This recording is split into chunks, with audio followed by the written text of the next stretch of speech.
Ngasidi maroina inkhalaklib nahasing da paujal ma pijagi pungning sing na taminasi punchi maikena mayambu amuka na taram nokchari ngasishu puduna lakchari punchi maikena anuba mapau anuba inot amagidamak anuba thongna ama hamnaba punchi maikegi YouTube channel asibu pungning thogat piboina subscribe tawbiyo amadi nakalgi bell icon nambiduna mathangi video singda notification laknabagidama pungning yabining labadi like amati share tawbiduna comment section da pungning warol sing thambiram chengi mamal se 1990 da lupa nipan aduga 2000 da lupa taram yaukre aduga 2010 da di lupa kun mangani 2020 da lupa yankai manga rom yaure 2010 da gina 2020 phawba sida sa da chamaga kunni hengali basi adubu changchat ticket amamam da cha da chama gumba hengali haina lawrabadi 2030 da haibadi ngasi da gina chahi 10 gi matungda cheng kilo da lupa chamaga 10 di yauragani aduga 2040 da di lupa chani ga kul rom di sungsoi soi da ni yaukragani 1990 da petrol gi mamal se lupa 10 ne ba aduga 2000 da lupa kuntra aduga 2010 da lupa yankai aduga 2020 da di lupa humdra manga rom yaure 1990 da gi 2000 phawbu sida sa da chani hengalabasu 2010 da gi 2020 phawbu sida sa da yankai rom hengale masisu sangchat ticket amamam da cha da chama hengali haina lorabadi ngasi da gina sahi 10 gi matungda 2030 da petrol gi mamal se lupa chama gi yankai rom di yauragani 2040 da di lupa chahum rom di sungsoi soi da ni yauragani masisu mahi masing tambagi hiram sidasu India da 2010 da IIT da chahi mari gi bachelors of technology gi course ama tamge harabadi IIT Bhubaneswar da hostel fee ga yauraga charangna lupa lakh manga mukti change aduga hauji hauji 2020 da na BTech tamnabagi da mak haribu chamana ba IIT Bhubaneswar da lupa lakh 10 mukti change adu orabadi masidasu sahi ticket ama sida cha da chamaro maduma hengale adu orabadi poche gi mamal na lepalaitna wanghalagli ba cherak sida nangi value di asum hantar gum tawri India da hauji lupa lising yankai da gina lupa lakh amaga makai fawda thama da income laglabadi middle class family chingni khanduni yangsi pigna parabada sahi tara khudingi poche gi mamalna cha da marfu da gina maudra fawba hengali haina lorabadi nangna hauji tinis yang launa phagalagliba sahi 15 gi matam oiraba natraga sahi kun gi naha oriba oiragadi nangna sahi 30 rom subada thagi income se lupa lakh amadagina lupa lakh ahum rom laktrabadi nahak middle class family chinglaroi haibadi nahak lower class family da mayam ga mimana na hingba ngamlaroi amadi chahi ani hum khudingine atopa country da amada koiba chatpa phawba ngamnanabagi pangal thawna do leroi haibani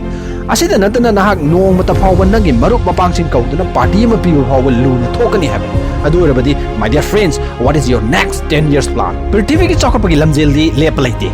rocket ama saduna ahang batiada prithvi gi orbit da umhanduna e pau khonjana bhakaki thagat pa phawba huge amount ama darkar oibana wana thoknari bani adubu SpaceX na reusable rocket saduna Elon Musk na prithvi gi space research company government organization khuding mak maithi ba pina ba honare amadi Mars hariba planet da mi puduna challaga mafam da khunda laitaro nabagi mang phawba mangnari bani but still you are playing PUBG and wasting a whole day without knowing a single knowledge leibak amagi marakta chaukhotpagi lamjelna krik inaduna tanaraklaba matamasida nahakti ngasishu nomagi numitchima karigumbi amata kangona ba honadana mangalle China na pungamada kilometer chamri ga kuntra chen bangamba khwaidagi yangba Shanghai Maglev ko ba train puthokna prithvi gi transport system asya dominant tawna ba hona khrabasu nahakti ngasishu nahaki punsigi pandamdu dagi nathairaga laiki gi shot amma namnabagi dama nahaki mamal yamlaba nomagi numit kya lemna mangalle prithvi da khwaidagi advance oirba khulai kya puthokna khulai puthokpagi lamjel da mangjil thadana prithvi da chadani puromdi USA khaktana export tawduna weapon system da USA na world dominant tawna ba hona khrabasu nahaki hauji TikTok ki shinamagi dama mangli amadi aremada noma numit chupasima karigumbi ama kanghaudana hawankhri masagi sahi 13 khakta ngariba USA gi Maryland macha Jack Andrakana deadly cancer makhlama oiriba pancreatic cancer test tawnaba hanadaki sharuk chame hena sensitive oiba yamna hongba aduga thubasu yamna thuba test makhlama puthoki sahi 13 ta ngariba United Kingdom macha Nicholas Dialogio na Yahoo da samli koba yamna advance oiraba news application ma $30 million da yonduna UK da khwaidagi paisa paiba tinhezoi Indian origin USA macha Nitin Tumana masagi sahi 19 surapa 2012 ki Intel Science Telencers the role of protein pathway in breast cancer hariba mahaki projection na first aduna $1 million ga konaba mana fanki asigumba tines mayam amana creativity idea mayam ama puthokuna prithvi da makoi gi mafam ma kannaba hona karbasu nahati PUBG Lucky TikTok amadi Facebook da hawa tok hauji ki matam gi ingkhalag liba nahasing tasengna amam lambi amada loina sal mangda leriba tingkhang do una netle ꯃꯍꯥꯛꯄꯨ guide ꯇꯧꯕꯤꯒꯗꯧꯔꯤꯕ ꯑꯐ-ꯐꯠꯇ ꯇꯥꯛꯄꯤꯒꯗꯧꯔꯤꯕ ꯃꯈꯣꯏꯁꯨ ꯂꯣꯏꯅ ꯆꯤꯟꯅꯈ꯭ꯔꯦ ꯃꯥꯡꯗ ꯇꯤꯡꯈꯪ ꯂꯩ ꯍꯥꯏꯕ ꯐꯥꯎꯕ ꯍꯥꯏꯅꯤꯡꯗ꯭ꯔꯦ ꯆꯍꯤ 3-4ꯒꯤ ꯃꯃꯥꯡꯗꯒꯤ ꯏꯟꯇꯔꯅꯦꯠꯀꯤ ꯏꯟꯐ꯭ꯂꯨꯌꯦꯟꯁꯁꯤꯗ ꯂꯣꯏꯅ ꯌꯥꯎꯗꯨꯅ ꯇꯔꯪ ꯃꯥꯂꯪꯒꯤ ꯇꯥꯏꯕꯪꯄꯥꯟ ꯑꯃꯗ ꯂꯣꯏꯅ ꯇꯥꯎꯔꯦ ꯍꯧꯖꯤꯛꯀꯤ ꯃꯇꯝꯒꯤ ꯅꯍꯥꯁꯤꯡꯅ PUBG ꯂꯥꯏꯀꯤ ꯇꯤꯛꯇꯣꯛꯀꯤ ꯁꯪꯁꯥꯔꯁꯤꯗ ꯂꯨꯞꯇꯨꯅ ꯂꯩꯔꯤꯕꯁꯤꯒꯤ ꯏꯐꯦꯛ ꯍꯧꯖꯤꯛ ꯂꯥꯛꯀꯗꯕ ꯅꯠꯇꯦ ꯉꯁꯤꯗꯒꯤꯅ ꯆꯍꯤ 15-20ꯒꯤ ꯃꯇꯨꯡꯗꯗꯤ ꯁꯣꯏꯗꯅ ꯃꯁꯤꯒꯤ ꯃꯥꯡꯖꯕ ꯎꯔꯒꯅꯤ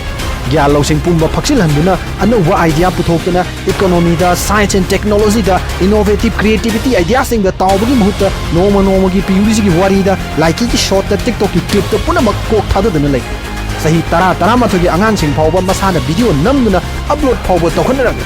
ꯑꯉꯥꯡ ꯍꯥꯏꯕꯁꯤꯗꯤ ꯑꯔꯨꯕ ꯃꯤꯡꯁꯦꯟꯒꯨꯝꯕꯅꯤ ꯐꯥꯎꯕ ꯍꯥꯏꯅꯔꯤꯕꯅꯤ ꯃꯇꯧ ꯇꯝꯕꯒꯤ ꯖꯥꯠꯇ ꯃꯔꯝ ꯑꯁꯤꯅ ꯃꯊꯛ ꯊꯣꯡꯕꯁꯤꯡꯅ ꯇꯧꯕꯗꯨ ꯎꯔꯒ ꯃꯇꯧ ꯇꯝꯂꯦ ꯃꯗꯨꯒꯤ ꯏꯊꯛ ꯏꯔꯥꯡꯗꯨꯅ ꯃꯍꯩ ꯃꯁꯤꯡꯗ ꯄꯨꯛꯅꯤꯡ ꯆꯪꯗ꯭ꯔꯦ ꯈꯪꯖꯤꯟꯒꯗꯕꯗꯤ we can go back our life in the past we can undo things that we have done wrong time machine is a fiction not real ꯍꯧꯖꯤꯛ ꯃꯥꯡꯈꯤꯕ ꯃꯇꯝ ꯑꯁꯦ ꯑꯃꯨꯛ ꯍꯪꯒꯠꯂꯒ ꯁꯦꯝꯗꯣꯛꯂꯨꯕ ꯌꯥꯒꯗꯕꯗꯤ ꯅꯠꯇꯦ ꯃꯔꯝ ꯑꯁꯤꯅ ꯃꯔꯨꯞꯁꯤꯡ ꯉꯥꯏꯍꯥꯛꯀꯤ ꯅꯨꯡꯉꯥꯏꯕ ꯏꯊꯛ ꯏꯔꯥꯡꯗꯨꯅ ꯅꯪꯒꯤ ꯄꯨꯟꯁꯤꯒꯤ ꯄꯥꯟꯗꯝꯕꯨ ꯅꯥꯊꯩꯍꯟꯕ ꯍꯥꯏꯕꯁꯦ ꯈ꯭ꯋꯥꯏꯗꯒꯤ ꯃꯥꯡꯖꯕ ꯑꯃꯅꯤ yes I agree entertainment is a part of our life we need entertain but my dear friends ꯉꯁꯤꯗꯒꯤꯅ ꯆꯍꯤ 100 ꯅꯤꯡꯈꯥ ꯇꯝꯕ ꯍꯥꯟꯈꯤꯕ ꯍꯥꯏꯕꯗꯤ ꯆꯍꯤ 100 ꯑꯩꯈꯣꯏꯗꯒꯤ ꯑꯦꯗꯚꯥꯟꯁ ꯑꯣꯏꯈ꯭ꯔꯕ ꯃꯈꯣꯏꯒ ꯆꯞ ꯃꯥꯟꯅꯅ ꯑꯩꯈꯣꯏꯁꯨ ꯏꯟꯇꯔꯇꯦꯟꯗ ꯉꯥꯎꯗꯨꯅ ꯂꯩꯔꯕꯗꯤ ꯏꯔꯝꯗꯝ ꯑꯁꯦ ꯃꯥꯡꯊꯔꯛꯄ ꯃꯅꯤꯡ ꯍꯜꯂꯛꯄ ꯅꯠꯇꯅ ꯑꯇꯩ ꯀꯔꯤꯁꯨ ꯎꯄꯥꯏ ꯂꯩꯔꯣꯏ ꯑꯩꯈꯣꯏ ꯀꯟꯅ ꯍꯣꯠꯅꯕ ꯃꯊꯧ ꯇꯥꯏ ꯆꯥꯎꯈꯠꯄꯒꯤ ꯂꯝꯖꯦꯜꯗ ꯑꯩꯈꯣꯏ ꯃꯥꯡꯖꯤꯜ ꯊꯥꯗꯕ ꯌꯥꯗꯕꯅꯤ ꯗꯤꯌꯔ ꯌꯨꯊ ꯄꯨꯟꯁꯤꯅ ꯊꯦꯡꯅꯒꯗꯧꯔꯤꯕ ꯂꯥꯟꯐꯝ ꯃꯌꯥꯝꯁꯦ ꯈꯨꯠꯂꯥꯏ ꯄꯥꯏꯕ ꯂꯥꯟꯃꯤ ꯃꯥꯏꯀꯩ ꯑꯅꯤꯅ ꯁꯣꯛꯅꯔꯤꯕ ꯂꯥꯟ ꯑꯗꯨꯗꯒꯤ ꯇꯥꯕ ꯅꯠꯇꯦ ꯍꯥꯏꯕꯁꯦ ꯑꯩꯈꯣꯏꯅ ꯈꯪꯒꯗꯕꯅꯤ ꯃꯁꯤ ꯃꯇꯝ ꯆꯨꯞꯄꯗ ꯀꯥꯎꯔꯣꯏꯁꯤ ꯉꯁꯤ ꯅꯍꯥꯛꯅ ꯃꯍꯩ ꯃꯁꯤꯡ ꯅꯤꯡꯊꯤꯅ ꯇꯝꯗꯨꯅ ꯃꯇꯤꯛ ꯆꯥꯕ ꯃꯤꯁꯛ ꯑꯃ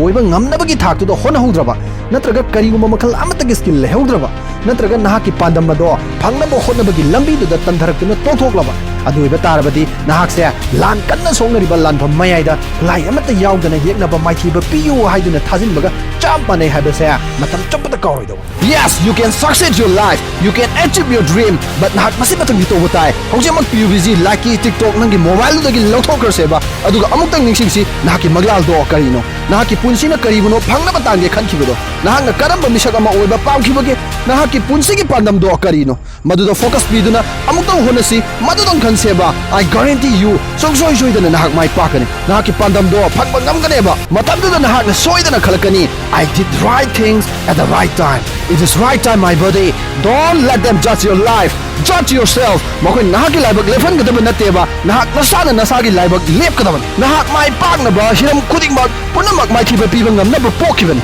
kanamata kanagumba amatagi makhada leirunaba aikhoibu taibang malemsida tharkiba nate adubu nahak punamak mai khiba piramnabagidamak amadi mai paknabagidamak tawgadaba maru oiribadi nahaki manungda phumduna leiriba wakhal lausing pangal thauna khangba kanba honaba leptaba punamak to mapanda puthorakpadun amuk tamu madu puthorakpa ngamlaba then you will succeed